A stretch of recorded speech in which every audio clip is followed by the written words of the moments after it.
Hi guys, welcome back to Trekyards. I'm Captain Foley. Oh, guns.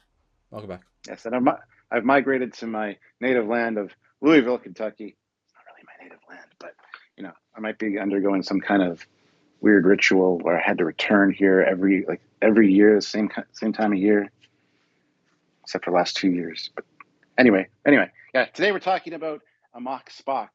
Yeah, we're going to talk about the similarities between the Vulcan scenes with the Lurpa and Caliphie and all that, and how well they did it in Strange New Worlds compared to Amok Time. So Because people know you're the TOS fanboy of the two of us, specifically with that personal multi-decade appreciation. And Mock Time certainly a famous episode in many a way. What do you think then, watching it and sort of re-experiencing it in this sort of Strange New Worlds lens? What do you think? I think they did a fantastic job. From the walking down the long causeway to the bells sounded perfect. Everything was great. More detailed Lurpa. I mean, it was TOS was like the standard definition. This was the high definition version of the exact same scenes. You got to see all the details. You get the 4K vibe going on. So yeah, it was great. I was happy to see it. I wasn't quite sure where it was going. I'm like, how? What? They're getting married already? What is happening? But very quickly you figure out what's going on. And no, it was nice. It definitely felt like TOS, but like enhanced.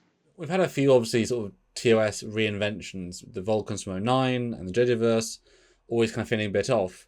This was really fascinating because they've actively avoided literally recreating. But this felt like the very first time it was, well, we don't need to update, we don't want to update, let's just do it properly and then film it with our better cameras. That's how it felt.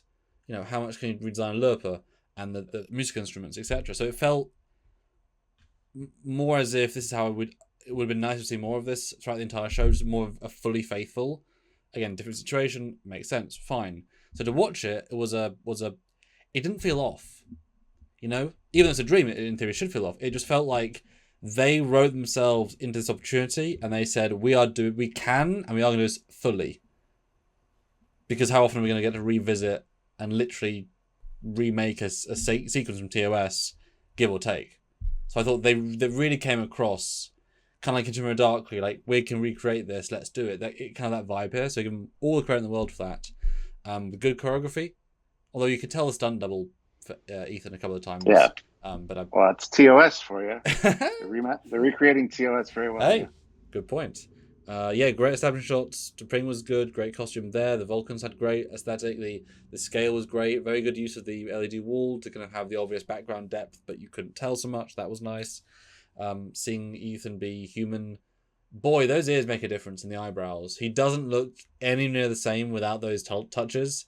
It's kind of shocking how much he looks different. Whereas Nimoy felt a bit more like Spock without the makeup.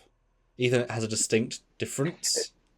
The biggest thing is the hairstyle on both of them. Like you've seen Leonard Nimoy without the Spock hairstyle, and it's like, oh yeah, you definitely look different. It makes a huge difference. So Nimoy had a more pointed face. Ethan has a more yes, he's got a longer face. Yeah, but yeah, for sure. But I think more with him, and it was then really fun to see his brief moments of him being a full human, like few seconds. Like how does Ethan playing young Spock, playing Spock in his brain, playing human Spock through the lens of a Vulcan Spock? So many layers of Inception level deep of and so so it was fun to see, and I really have nothing negative at all to say. I thought it might not have been perfect, but the fact that it created the aesthetic and vibe, and obviously there were comparison renders here, but you're obviously on location, so you're going to see them. So we'll see that in this edit. But I mean, from the pure fan response factor, it just was, and I hope we'll see a bit more of that as the show goes on. A bit more. If we ever see the Guardian Forever in the original location, hopefully it won't be the Discovery version. It'll be more faith. Like this might be a symbol of things, or just they got to do it once. They kind of went full force. But some TR stuff can just be 4K without really changing it at all. yeah, yeah. And I appreciate all the details they put in. Like they're doing a really great job with Strange New Worlds. So Yeah, and um, boy, the music. I mean, that was completely unchanged. Well, it was like 5%. Like they had like a little something, but it was shockingly the same, and that was beautiful. It's like it just worked. because it worked back then. It worked, so they didn't feel any to change it. It was really, really nice, and it certainly brought you in a way we haven't really seen before.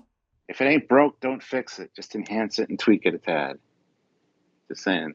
And on that note, guys, comment down below what you thought about the Vulcan scene from Amok Spock and how it compared to Amok Time from TOS. We want to hear your thoughts, as always. So please comment down below, like the video, subscribe to the channel, and join us for the lives where you guys can tell us these kind of thoughts that you're having in real time, because we love having a conversation with you guys. Our community is great, and we want you to be a part of it. So join us. And support directly if you can. We do rely on it.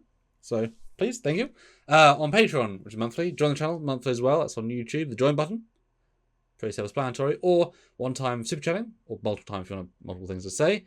And we love that because it creates a conversation, communication, and you put your thoughts in, which we love. Or one time at PayPal, trekyards@hotmail.com, or buy some merch from the links down below. So you get to keep something which is fun, cool, and nice to see when we go to conventions, seeing Trekyards walk around sometimes, and they see us walk around sometimes. Yeah. I've actually seen some Trekyard shirts here, just saying. And if you're watching this edited video, which you are because you're watching and hearing, hit that super thanks down below. You forgot to mention that one. It's like a super chat, just not for live. So if you can help us out that way, we'd appreciate that as well. So until next time, he's Commander Cocking. He's Captain Foley. I am, and we'll see you guys later. You will. Bye, guys. Bye, everybody.